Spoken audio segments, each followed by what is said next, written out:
Hey everyone, welcome to Adventures in Everyday Cooking, where every day can be an adventure in your kitchen. My name is Heather, and this is part 2 of our pork video. Now in part 1, you can see it right there, we took apart a whole pork loin and made it into pork chops and a pork roast. And so today we're gonna explore the cooking methods. Some time ago, I did a chicken method cooking, which there's that video. You guys thought that was great. You thought it was very informative and I learned so much. So I thought, you know what? Let's do this with pork. So without further ado, which method is going to reign supreme? Put your votes in now. Comment below. Tell me which one you think is gonna win and which one I think is gonna win. Because some of you know me by now. Some of you know what my favorite methods are, but I am willing to part ways with methods depending on what meat or which method is best. So comment below what you think. Otherwise, let's get to this adventure. Let's go. Okay, you guys, I am so excited about this adventure. This was one of those things that you guys requested and I was like, that was so much fun. Of course, I will do it again. So here we have the pork chops that I cut in that last video, and we're just going to season them all the same, and then we're gonna get them each into the cooking method of the choice. So the first method we're gonna use is the sous vide, and that's because it takes a full hour to cook. So by the time I get all of the other ones ready into their cooking method, this one should be done by then, but we'll see. That's the only downfall of using a sous vide type machine, is that it's nothing's quick. It's not like a microwave. Today, I'm just gonna season everything with this wood fire garlic seasoning. So we're just gonna season everything on the front and the back, and then we're gonna give it a rub. There we go. Into the bag we're going to go. Now, we are not going to use any oil this time. And why is that? Well, because pork makes its own oil. So it will be just fine. So what I'm gonna do now is I'm gonna go ahead and get this sealed up and ready. I'm gonna go ahead and finish it at 145 and not sear it because I don't want to risk overcooking it in my pan, because you know what happened the last time I used a skillet. Let's seal it up. All right, and there we have it, our sealed piece of pork. All right, and now we're gonna stick it in our sous vide machine. So how we do that is we literally just stick it into the machine, clip it to the side, and where's my phone? I have to set it for 1 hour. Okay, so here's the Anova app. We open it up and we search for pork here at the top. However, since I already searched it, there it is right there. Their recommended pork is 140 for 1 hour. However, I'm gonna go ahead and set it for 145 because I am not going to sear it. So instead, I'm gonna go back, I'm gonna hit up here, and I'm gonna go ahead and set my Anova for 145 for 1 hour. Now, I already set the timer, but I can edit the timer right here. Not 10 hours, 1 hour, set time. And there we go, our timer is set, and this will notify me when the hour is up. All right, let's move on to our next method. Our next method is the pressure cooker or the Instant Pot or whatever you have. So let's switch out this sous vide for the Instant Pot. Ready? So here we have our pressure cooker. This is the Pampered Chef quick cooker. We are gonna put our rack in the bottom of the pot. We are gonna add 1 cup of water, and then we are gonna place 1 pork chop down inside. We're gonna put our lid on and we're gonna set the pressure cooker for high at 8 minutes. So at the end of 8 minutes, we're gonna let it natural pressure release for just 5 minutes and then quick release the rest of the pressure. I figure that this one will take about 20 minutes total, and our oven one will take about 20 minutes total. So as soon as I finish this, I'm gonna get an oven one in. So let's hit custom, and we'll hit time, 8 minutes, and start. Okay, so while that's coming to pressure, let's go ahead and get our oven one in. I have preheated my oven to 425. Yes, that is hot, but for a 1-inch thick pork chop, that is what you want. All right, I'm actually gonna get it in for 15 minutes, temp it at 15, and then continue cooking until it reaches that 145 mark. Shouldn't take 15 to 20 though. All right, here we go. Okay, so the next couple methods all kind of get done at the same time. So I'm trying to decide what to do first, because the stovetop will take anywhere from 5 to 10 minutes and the grill will take anywhere from 3 to 6 minutes and the air fryer is about 8 minutes. So I think I'll go ahead and put in the air fryer first and then move on to the other methods. That sounds like a plan, right? Okay. Oh, actually, I'm going to get the grill warming up. And we're going to want it in the closed position, locked. So that's the closed position, locked. And we're going to start it on grill and get it heating up. So we're going to go ahead and let that heat up while I move over here to the air fryer. Custom for 9 minutes at 375. Go. And I have my trusty thermometer nearby so that we can temp things whenever they come out. Okay, what's next? Now I do apologize for all of the noises. I have so many devices going on right now that it's actually, this is buzzing, the sous vide is making a noise, that's making a noise, the pressure cooker is making a noise. It's literally everything. Okay, so in order to use the probe on the grill, I'm gonna hit probe. So I'm gonna put cancel, probe, set it to 400, and I want my meat at 145, go. So we are going to insert the probe into the middle of the meat, right there. Then we'll get it right in and push go. There we go. So who knows how long that's gonna take? Not long at all. All right, now let's go over to here. Now I realize that I didn't use oil on any other ones, but I really need oil in my pan for this one. So if this one ends up being the best, we'll blame the oil. So I'm just gonna put a little bit of oil in there. And I have 2 clean tongs that I'm gonna use for the clean stuff. And I'm gonna go ahead and see if this is ready to go in. Oh yeah, it's ready.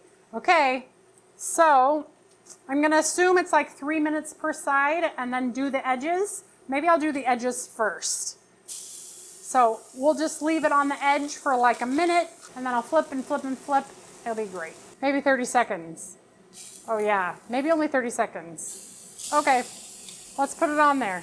All right, we'll leave it there for about 2 minutes-ish and then we'll flip it and all right.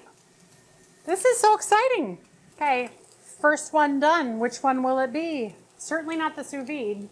Looks like it has like 30 more minutes. Oops. I didn't time that very well. Okay, I feel like I need to turn this already. Okay, so the quick cooker just went off. 5 minutes natural pressure release, and then that's it. Then we'll quick release, and that will be done. This is almost there, and this is almost there. So really, we're just waiting for the sous vide. Okay, heard this one beep, heard that one beep. Everything's beeping. Look at that beautiful pork chop. I learned my lesson from the last time we did the grill and didn't put any marinade on it. All right, this one is smoking up a storm. Let's check the temperature of that one. Nearly there. Okay, so that is the grill. And this is the oven. Looks great. This is the pan. Air fryer is now done. And with the air fryer, I did have to add about 2 more minutes for it to come to temperature. So instead of taking the 9 minutes, it took about 11 minutes. And that could be because my thickness of my pork chop. Oh, oh, oh goodness. Now we're just waiting. This is almost done, 1 more minute. And here is the pressure cooker. Wow, so far, there is a big difference between some of these. All right, this is for the sous vide. All right. Let's hope the sous vide one gets cooked very quickly. Okay, so the sous vide one isn't quite ready yet, so I'm gonna go ahead and leave it and hope that by the time I taste all these and rank them, the sous vide will be ready to taste. So first of all, I want to rank these based on appearances. So on appearances alone, I would say the grill wins, followed by the pork chop that came from the stovetop, because there's definitely more color on it. Granted, there was oil used, so I almost feel like it's not it has an unfair advantage being that I used oil over the air fryer one. So that's kind of a bummer. Didn't think about that when I I mean, I did think about it, but then I didn't think about it going in the pan dry, and I didn't want it in there dry. Oh gosh. So there's a little bit of an unfair advantage of color, because had I used a little oil in these two methods, they would have browned up a little more, but nothing would have been done for the pressure cooker method, because that's solely just pressure cooker. I mean, it just is what it is. So this is the rank so far based on looks alone. This grilled one, I'm gonna get you close. This grilled one looks flippin' amazing. Like, hello, where'd you come from? Where have you been all of my life? So let's taste this guy. And we know it's perfectly done because we had the probe inserted. So on the inside, looks good, looks moist. But you know what I didn't do, and I just remembered right now? I don't think it matters. Forgot to set it for just under my target temperature, because it would have continued cooking even after it turned off. So I really, if I wanted it at a perfect 145, I should have taken it out about 135 or 140, and then it would have continued to the 145. But 165 is a well done pork chop. This one probably reached like somewhere in between. The flavor is really good. It's everything that I want in a pork chop.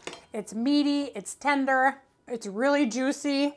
I mean, look at all the juices that came out of that pork chop already. There's so much juice left in it. That's really good. Okay, let's go with the stovetop one. So with this one, again, I am super bummed. This one is not cooked all the way. See, and that's why, do you see that? I don't know if you can see that. That is not quite raw, but it is not quite done enough for me to be able to safely eat. So this is kind of the problem that I had with our last method. The ability to not cook it long enough is huge. And that's a bummer, because if I had cooked all of my pork chops so that they look beautiful, you wouldn't want to do any more color than that. But if I would have cooked all of my dinner's pork chops with this method, there is so much room for error that I'm really sad to say that I couldn't serve them, or I'd have to put them back on and I'd be kind of embarrassed and whatever else. I mean, that is not completely raw, but it is raw enough that I'm going to discard these and move on to the next one. So unfortunately, that's probably again gonna be the last method. Herein lies the whole reason that I started Adventures in Everyday Cooking. I suck at cooking meat, and case in point right there. But when I have tools to help me cook it to perfection, the sous vide, you can't mess it up. This, it leaves some room for error. So the oven fried one, I did temp it in the middle and it came to temperature as well. Whereas this one, it was burning practically, and I temped it, but I was like, I just got to get it out of the pan because it's done. Now, if I finished it in the oven and brought it back up to temperature, which I could do, I could put it in the air fryer, and I'm going to assume it only needs like another 3 minutes. So let's go ahead and let that finish up. And then at least we'll give it a little bit of a taste. Okay, so here's the oven one. The oven one, like I mentioned, I temped at about 15 minutes. It ended up taking about 17 minutes.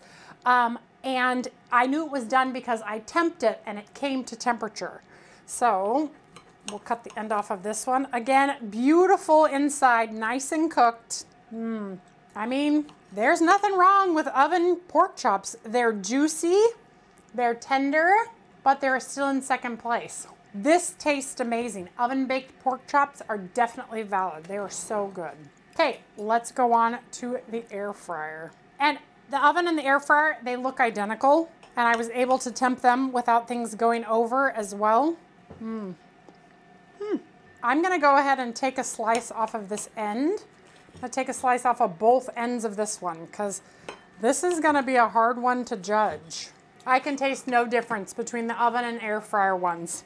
None. What I do notice though, is that the air fryer one gave off less juice than the oven one. So I don't know if that's just because more concentrated heat or what, but there you have it. All right, now the Instant Pot one, nice and done. I mean, it tastes like a pork chop, but it's a little dry. Now that can be fixed by cooking it for less time, but definitely it is more dry than the other three. And that's because it was in a pressure cooker and, you know, it has a tendency to dry meats out sometimes. Now with the chicken though, it was phenomenal. So maybe less time. I mean, there is definitely still juices in it, but it is nothing like this one. All right, let's see if 3 minutes did it. Nope. Even after 3 minutes, we still have pretty raw. Actually, the piece that I cut off, I can try that one. I mean, there is something to say about pan frying. I just wish I knew how to do it. There's so much room for error, but when the meat gets caramelized like that, there's a different flavor that comes from it. And it was definitely juicy, even after that little piece went into the air fryer, still really juicy and flavorful. So if I can perfect the pan method, I think that that would be a valid method for me. But at the moment, when I can errorlessly cook a pork chop, I mean, like, I don't know. So, okay, let's check the sous vide, see if it's done. Okay, the sous vide is finally done.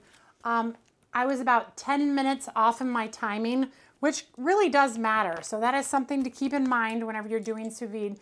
Definitely get it started before you're gonna need it. So like if it's gonna take an hour, start it like an hour and a half before, because then it will just sit there at temperature. It will be fine. So let's show you what the sous vide one looks like. There we go. And there is good juice in there. Maybe I'll pour the juice on the plate so that you can see. Okay, so at first glance, it looks very similar to the Instant Pot one or the oven one. It's not bad in color. It's not bad at all. I expected it to be a little more pale, but that probably has to do with the rub that I used. Definitely, they suggest that you sear it at this point, so you can get some of that caramelization like these two guys have. But obviously I didn't want to caramelize it necessarily today because I wanted to see just what it was, just, you know, original, just out of the package, you know, like the straight OG. Ooh, looks good. Ooh, wow. Okay, I'm gonna try it again because, no contest. This one is melt in your mouth delicious. Now, the perfect pork chop, in my opinion, after just this one bite, would be sous vide this to like 140 instead of 145, and then sear it for another couple minutes, not even a couple minutes. It would probably only take like 30 to 60 seconds. So this taste with this caramelization, and you would have the perfect pork chop. Oh my goodness. I can't even communicate to you what this sous vide taste is like. So juicy and buttery. Oh, wow. I just want to say thank you to those of you who said you wanted to see this again, because my mind is blown. I mean, I know I love my sous vide, but pork in the sous vide, oh my goodness, that is simply amazing.